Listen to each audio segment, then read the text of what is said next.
Bueno, buenas tardes a todos. Eh, Cambio de nuevo el escenario simplemente porque la música del vecino está tan fuerte que si doy esta charla donde estaba ayer, en la capilla o en mi cuarto, no se va a escuchar. Vamos ahora sí comenzar con los libros de la Biblia.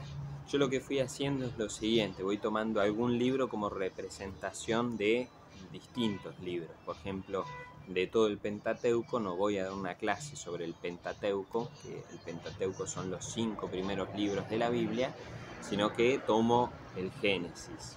Y mismo sobre el Génesis voy a tomar en realidad un extracto, dar una charla sobre todo el Génesis sería demasiado.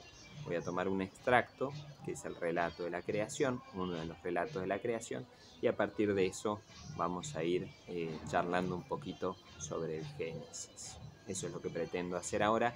No voy a hacer lo que hice en el curso de Santa Rosa, sino como les anuncié antes, voy a tomar este autor, que ya se lo cité varias veces, John Bergsma, con este libro, y desarrollar una parte de lo que él desarrolla en cuanto al relato de la creación. Recuerden, como les dije, tienen esta edición en inglés o tienen por Kindle, por Amazon, la Biblia paso a paso, que está en español. Pueden buscarlo ahí. Bueno, como decíamos anteriormente, la Biblia busca revelar a Dios, revelarse Él mismo, pero no solo, busca también revelarnos cuál es el sentido de nuestra vida, para qué es que estamos aquí en el mundo, entre otras cosas, ¿no? Y dice este autor que estoy citando, que justamente, lo dice él, pero es entendible, para saber el sentido de nuestra vida, ¿sí? Hay que remontarse al origen. Para saber el por qué estamos aquí, tenemos que ver de dónde venimos, cómo llegamos aquí. Y por eso es que la Biblia comienza remontándose a la creación del mundo y a la creación del hombre y de la mujer. Es así que el Génesis busca, como habíamos dicho antes, no es un libro de historia, sino que busca dar el sentido del ser humano, el sentido para qué fuimos creados. Eso es algo de lo que va a estar expresado en el libro del Génesis. Las genealogías en la Biblia tienen algo de eso, ¿no? De buscar el sentido o de demostrarnos para qué estamos. Las genealogías de Jesús en los evangelios justamente van a tener de fondo una teología. Una va a remontarse hasta Adán, otra va a remontarse hasta Abraham, si no me equivoco. Entonces, ¿para qué? Para mostrar cuál es el sentido, en cierta manera, de la presencia de Jesús. Según una teología va a estar más inclinado a un lado, según otra teología va a estar más inclinado hacia otro lado. Volviendo al Génesis, buscando los orígenes del ser humano, vamos a encontrar medianamente cuál es el sentido de nuestra vida. Entonces vamos a ver el relato de la creación, el primer relato de la creación del Génesis. Dice el Génesis 1:1, en el principio creó Dios el cielo y la tierra. Así comienza el primer versículo de la Biblia. Es lo único que aprendí en hebreo, así que déjenme citarlo, lo único que recuerdo. Bereshit bara Elohim et haaretz et hasamashim. En el principio creó Dios el cielo y la tierra. Y continúa en el versículo número 2. La tierra era caos y confusión, y oscuridad por encima del abismo, y un viento de Dios aleteaba por encima de las aguas. Dice, era caos y confusión. Caos y confusión. En hebreo, este caos y confusión se diría tohu va bohu. Va sería ahí, ¿no? Tohu sería caos y bohu sería vacío. Eso es lo que hay en el comienzo, caos y vacío. Vamos a ver cómo, según este autor, los 6 días de la creación, en los 6 días de la creación, sacamos aquí el séptimo en que Dios descansó, buscan dar respuesta a ese tohu va bohu, ese vacío y esa confusión. Y es muy normal Es común en la Biblia que los primeros versículos de un libro, no siempre, pero los primeros versículos sean lo que ordena lo que viene más adelante. Si Dios quiere, cuando veamos el Evangelio según San Marcos, vamos a ver que nos presenta. Comienza así el Evangelio según San Marcos. Comienzo del Evangelio de Jesús el Cristo, Hijo de Dios, conforme está escrito en Isaías el profeta. Comienzo del Evangelio de Jesús el Cristo, Hijo de Dios. Ese es el programa del Evangelio según San Marcos.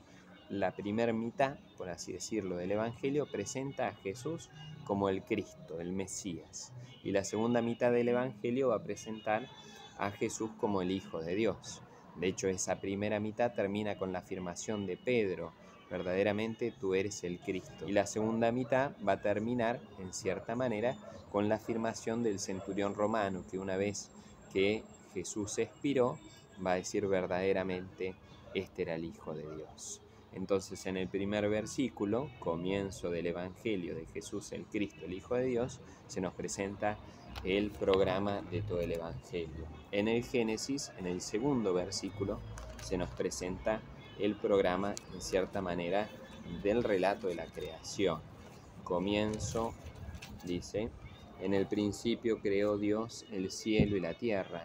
La tierra era caos y confusión. Caos y confusión.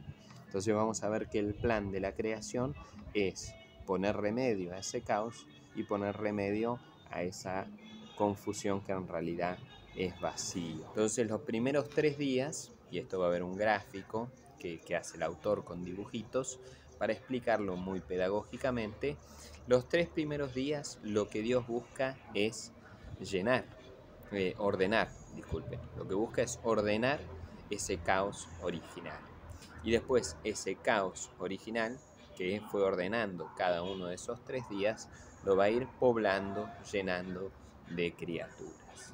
Lo primero que hace es la luz y las tinieblas. Ordena ese caos original entre luz y tinieblas. El primer día lo que hace es el tiempo, ordena el tiempo. A nosotros, ¿qué es el reloj y qué es el tiempo? La medida del movimiento, sí, la medida del movimiento, pero el que nos va señalando ese movimiento en parte es el sol y las estrellas, ¿sí? Entonces, lo que va marcando el tiempo es la luz y la oscuridad, en cierta manera. Lo segundo que hace es ordenar el espacio. ¿Cómo ordena el espacio? Separando el cielo de las aguas de arriba de las aguas de abajo. Acá hay una concepción diferente que se ve en muchos salmos, ¿sí? Como si hubiese algo sosteniendo las aguas de arriba. De hecho, algunos salmos hablan de la compuerta del cielo, como si esas aguas estuviesen sostenidas por una especie de domo, ¿no? Como Truman Show, una cosa así, donde hay agua arriba y hay agua abajo. El Señor ordena en el segundo día las aguas de arriba y las aguas de abajo, las separa. Y en un tercer momento separa, ordena el agua y la tierra, el agua y la tierra. Eso sería el tercer día. Entonces, durante los 3 primeros días de la creación, ¿qué es lo que Dios logra hacer? Dios logra ordenar ese caos primigenio, ese caos original de la creación, en realidad que había antes de la creación, hablando metafóricamente, ¿sí? En esto es importante, hago un paréntesis, un excursus, ¿sí? Que no lo hice anteriormente, toda esa introducción, para no alargarlo, pero que es propio hacerlo ahora. La palabra de Dios nos habla a manera humana. Tenemos que aprender a entender la palabra de Dios sabiendo que Dios se está expresando de un modo humano.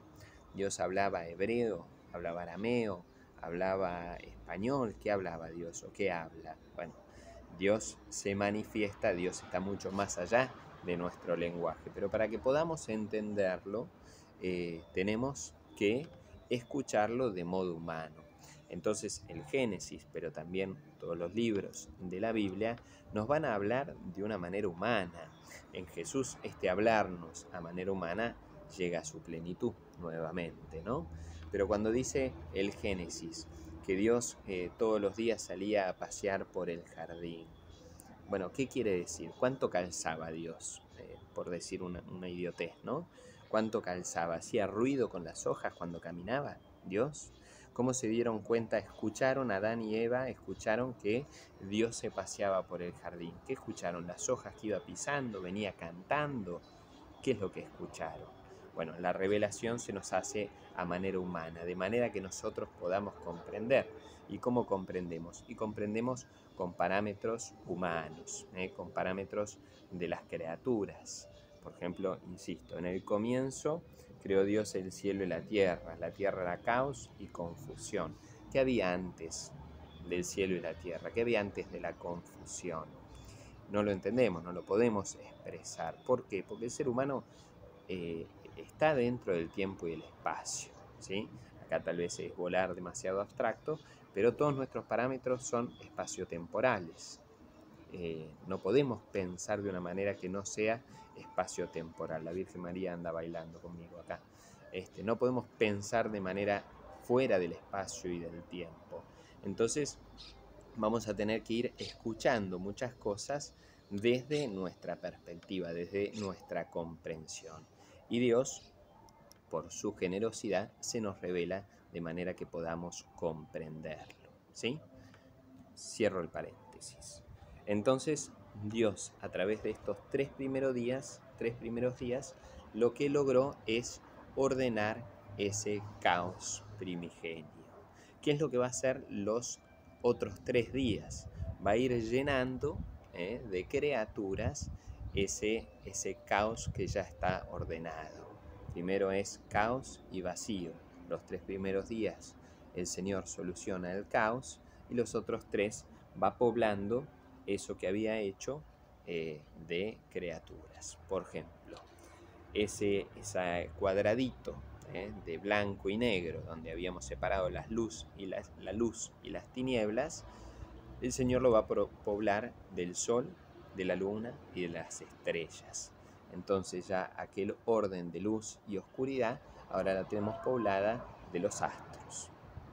El segundo cuadradito que habíamos separado, las aguas de arriba, el cielo y las aguas de abajo, las va a poblar el Señor en su quinto día de las aves y los peces. Las aves en el cielo, los peces. Y ese tercer espacio que el Señor había ordenado, que era la tierra y las aguas, había separado la tierra de las aguas, en su sexto día el Señor lo va a poblar de animales y de el hombre. Y después a partir del hombre y de la mujer. Entonces tenemos el grafiquito que hace con los dibujos, 3 espacios que el Señor fue ordenando y otros 3 cuadraditos que el Señor fue poblando. Ahí le da sentido a los 6 días de la creación. Y arriba pone este autor un techito, que sería el séptimo día y que es como el culmen del relato de la creación, que es el día sábado, el día en que Dios descansa. Vamos a intentar, sé que con esto estamos rompiendo muchos esquemas, ¿sí? Vamos a intentar entender este edificio o este templo, vamos a ver qué es este templo desde una manera nueva. Recordemos, en la primera clase yo hablé de aprender a leer la Biblia con mente abierta. Tratar de quitarle, pensaba recién cuando preparaba esto, tratar de quitarle el jugo a la Biblia. A veces podemos encontrar una piedrita y decir, mira, encontré una piedra pómez y esto es buenísimo, no sé qué. Pero tal vez abajo de la piedra pómez, unos metros más abajo, tenés un pozo de petróleo. Entonces no quedemos admirados con la piedra pómez diciendo, mirá lo que encontré, cuando abajo tenemos un pozo petrolero. Bueno, en la Biblia a veces nos quedamos en el relato de Adán y Eva y nos quedamos dándole vueltas a cosas que no son el centro, cuando en realidad vamos a ver, si Dios quiere y si me lo permite a través de este encuentro, encontrar realmente una riqueza maravillosa en el texto de la creación. Bueno, entonces, Dios creó todo ese templo, ¿no? Acá vamos a retomar algo que dijimos ayer en todo este proceso de escritura de la historia de la salvación y de escritura de la historia de la salvación. Este texto se cree que fue escrito y con bastante certeza en el tiempo del exilio en Babilonia. ¿Se acuerdan que yo les dije que ese fue el momento por esplendor de escribir muchas de las tradiciones o de elaborar muchas tradiciones o que no habían sido escritas o que fueron escritas separadamente? Y de hecho, ¿se acuerdan que yo les dije que en ese tiempo de la historia el pueblo de Israel estaba buscando asentar ciertas cosas que les dieran identidad? Habían perdido la identidad que les daba el templo de Jerusalén porque fue destruido, habían perdido la identidad que les daba la tierra prometida porque fueron exiliados, entonces estaban buscando otras cosas que le dieron una identidad fuerte. Y les dije que una de ellas, y de las más fuertes, era el tema del sábado, el Shabbat. Entonces, para el pueblo de Israel, ¿por qué es tan importante el sábado? Porque el último día de la creación Dios descansó. Bueno, en realidad podemos decir cronológicamente que es al revés. No es que como Dios descansó en el último día, se practica el sábado, sino que el practicar el sábado llevó a que en el relato de la creación quedara asentado con particular importancia el tema del sábado. Entonces, este relato de la creación, en parte, no solo, pero en parte tiene justificar el día sábado como día de descanso. ¿Por qué? Porque el día sábado le da una especie de, como que marca un calendario litúrgico para el pueblo de Israel. Y todo el relato del Génesis, vamos a ver, y este autor lo desarrolla espléndidamente, todo el relato del Génesis y especialmente el relato de la creación buscan mostrar cómo la creación entera puede ser vista como un templo donde el ser humano tiene un fin concreto en ese templo, ya vamos a ver eso, tiene un fin concreto en ese templo y a la vez en esa estructura el sábado tiene un lugar preponderante. De hecho, cuando Dios crea los astros, en ese primero, segundo, tercero, cuarto día del grafiquito que dijimos, cuando dice que creó los astros, capítulo 1 del Génesis, versículo 14, dice así: dijo Dios, haya luceros en el firmamento celeste, para apartar el día de la noche, y sirvan de señales para solemnidades, días y años. Para solemnidades, días y años. Nuevamente, disculpen, pero estoy tomando de la Biblia de Jerusalén, que es la más meticulosa, porque utiliza para señalar, para que sirvan de señales para solemnidades. Porque la palabra hebrea que está utilizando es moed.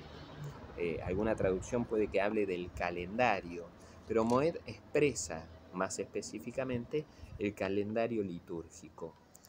Hay, de hecho, esto entra dentro de lo que se llamaba o se llamó, o alguno tal vez sigue llamando, la tradición sacerdotal.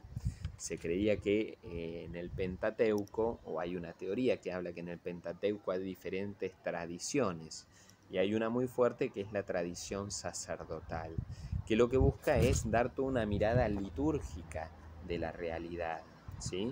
Aquí lo que estamos viendo es una mirada litúrgica y sacramental de la vida y de la creación.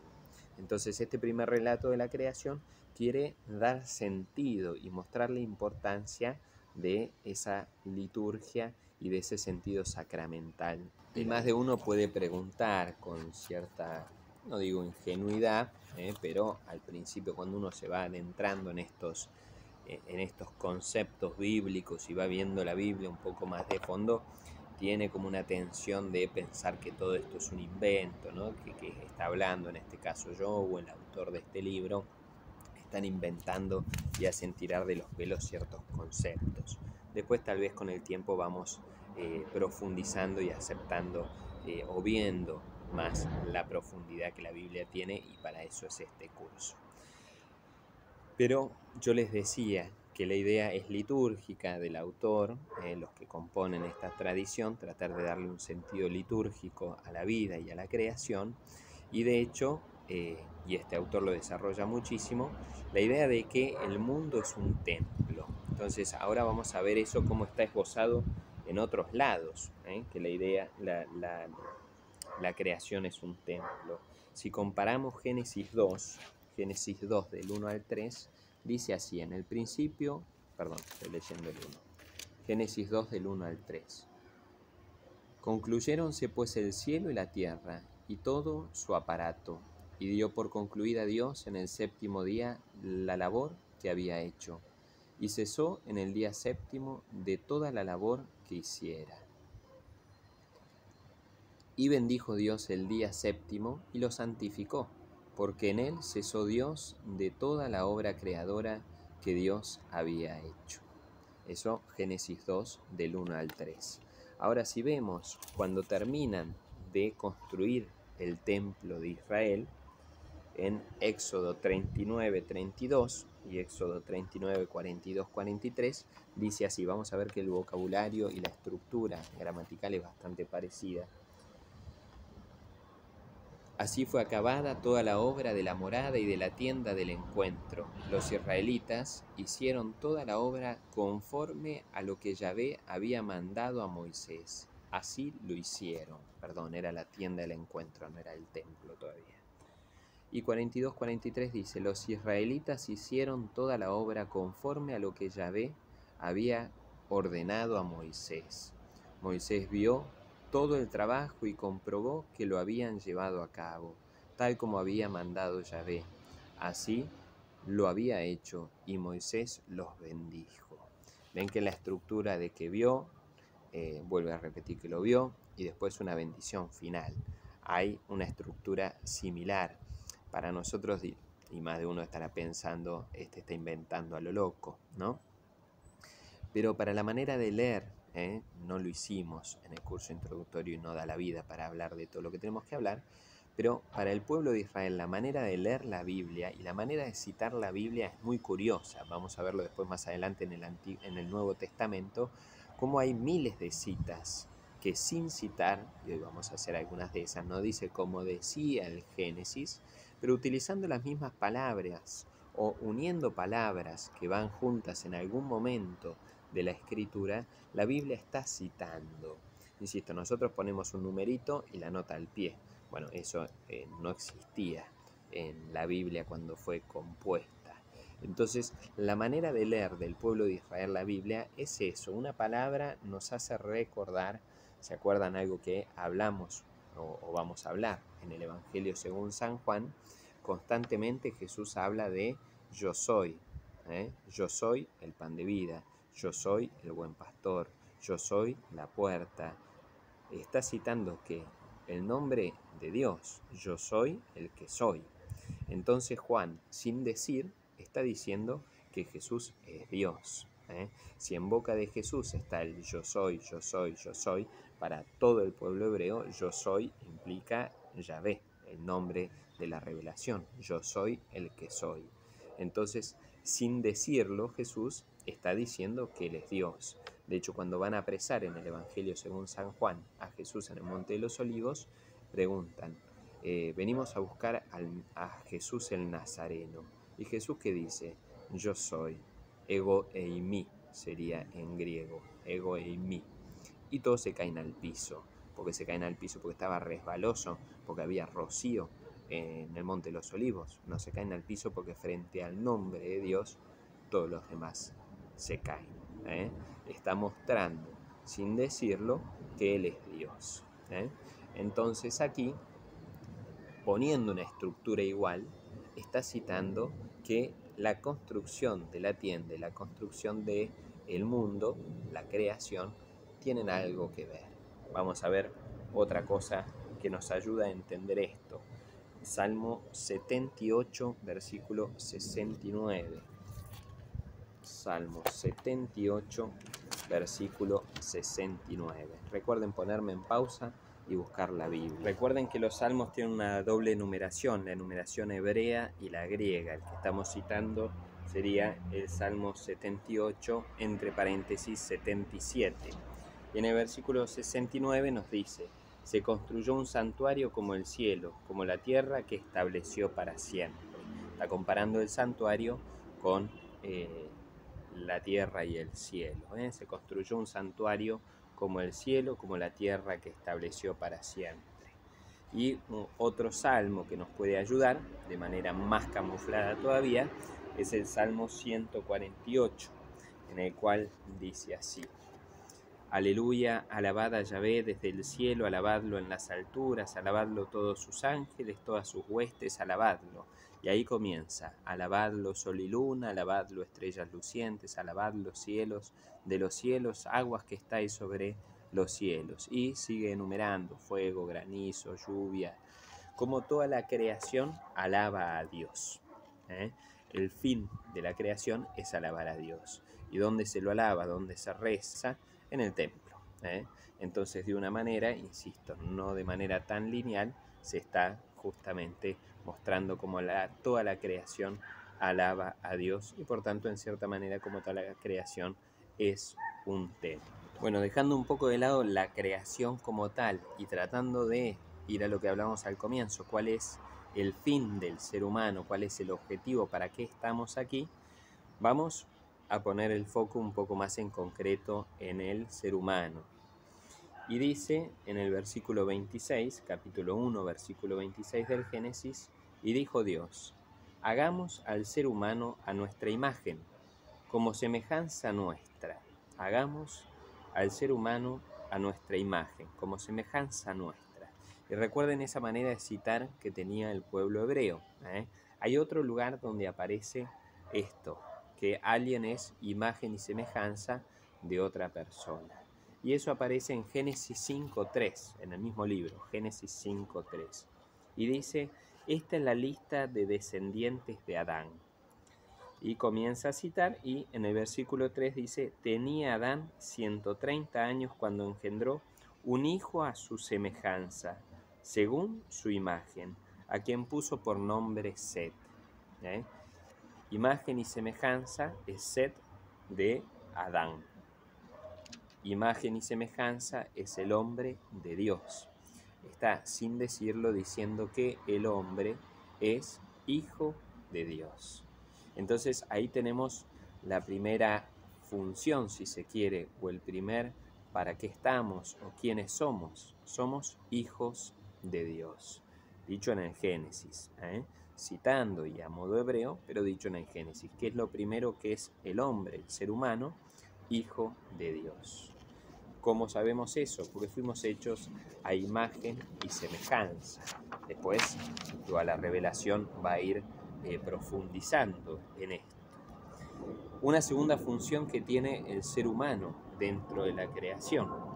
Cuando habla, aquí en el versículo, capítulo 2, versículo 15, dice que Dios puso un jardín en la creación, el Edén. ¿Y qué es lo que tenía que hacer el ser humano con ese jardín? Dice 2.15. Tomó pues Yahvé Dios al hombre y lo dejó en el jardín de Edén para que lo labrase y cuidase. Para que lo labrase y cuidase. Una traducción, un poco más precisa, en realidad es para servirlo y cuidarlo. ¿En qué otro lugar aparece servir y cuidar? Vamos al libro de los Números, Números 3.7. Libro de los Números, también continuamos dentro del Pentateuco, Números 3.7 al 8.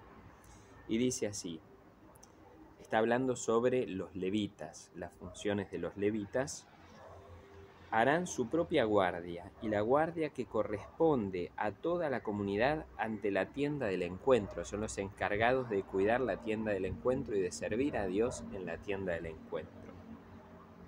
Prestando el servicio en la morada. Cuidarán, cuidar, o servir y cuidar.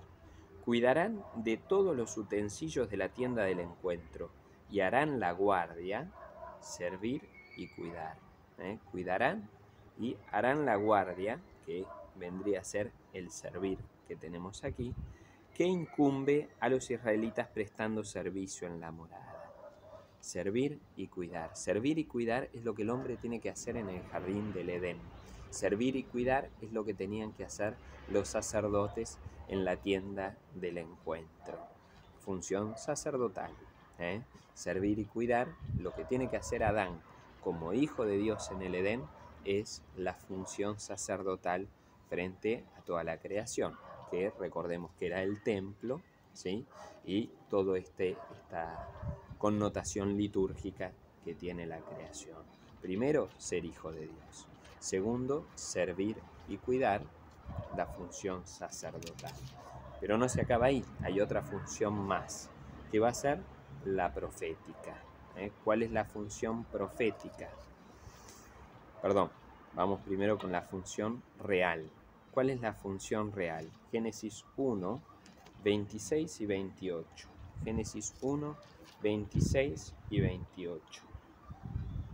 Y los bendijo Dios con estas palabras: sed fecundos y multiplicaos, y henchid la tierra y sometedla. Henchid la tierra y sometedla. Bueno, ese someted justamente habla del papel real. Se le entrega el dominio sobre todas las criaturas. Dominarás, dice otra traducción si no me equivoco, dominarás sobre las criaturas. Ese dominio que Dios nos cede es justamente la función real que tenemos. ¿Cuál es la función de un rey? Justamente dominar, desde nuestra visión, obviamente desde el servicio, ¿no? Pero el rey tiene su dominio, es donde él domina justamente. El ser humano tiene el dominio sobre la creación. ¿Por qué? Porque Dios le delega su función real. Habíamos visto ser hijos, ser sacerdotes y ser reyes. Y ahora sí viene una función más, que es la función profética. ¿Cuál es? ¿Dónde vemos esa función profética? En el capítulo 2, versículo 18 del Génesis dice así: dijo luego Yahvé Dios: no es bueno que el hombre esté solo, voy a hacerle una ayuda adecuada. Y en el 19, y Yahvé Dios formó del suelo todos los animales del campo y todas las aves del cielo, y los llevó ante el hombre para ver cómo los llamaba, y para que cada ser viviente tuviese el nombre que el hombre le diera. El hombre recibe, delegado por Dios, recibe la capacidad de nombrar, de darle nombre a las cosas, de darle nombre a todas las criaturas.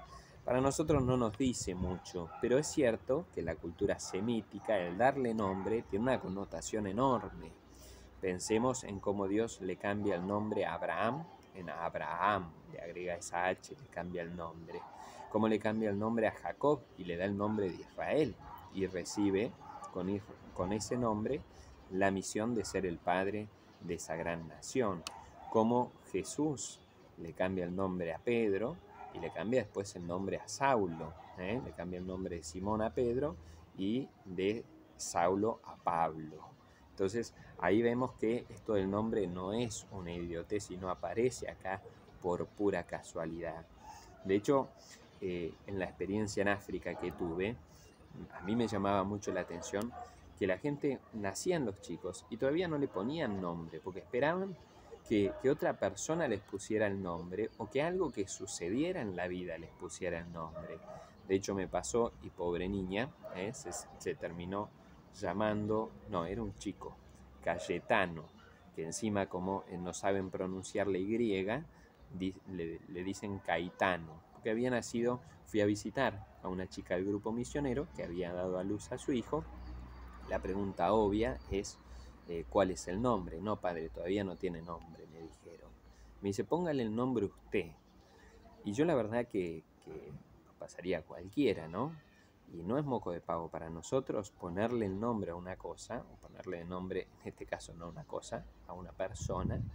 Los padres tardan en decidir, y de hecho hay discusiones matrimoniales por el nombre de sus hijos. Y yo ahí, sin tener idea, tuve que ponerle el nombre a la chiquita. Gracias a Dios también está la tradición de que recibe el nombre del padre.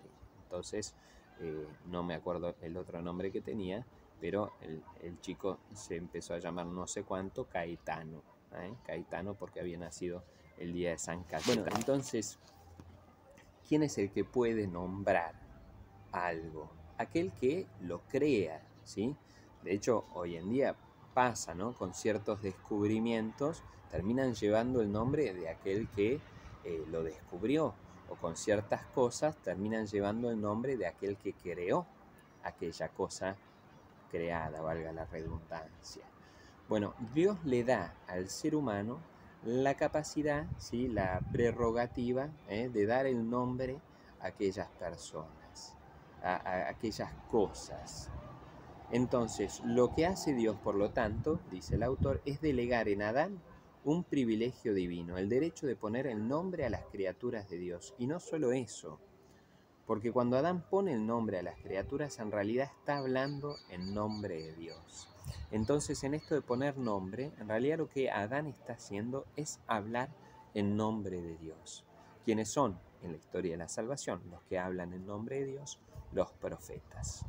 Es así, insisto que estoy sintetizando monstruosamente, pero sería muy largo si no. ¿Cuáles son las funciones del ser humano? Primero, ser hijo de Dios, que no es una función, es una condición. Segundo, y este sí es una función, la función sacerdotal.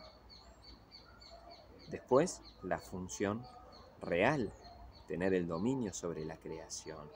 Y casi por último, diríamos en esto, la función profética. Sabemos nosotros que, según la Iglesia Católica y en el rito del bautismo, nosotros recibimos la unción en la crisma, ¿no? En la cabeza, con el santo crisma, que lo que hace es justamente mostrarnos que somos todos los bautizados por el bautismo sacerdotes, profetas y reyes.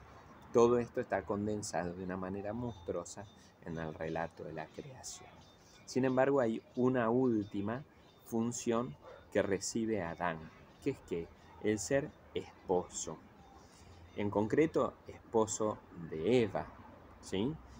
Serás carne de mi carne, le dice Adán a Eva, tú eres carne de mi carne.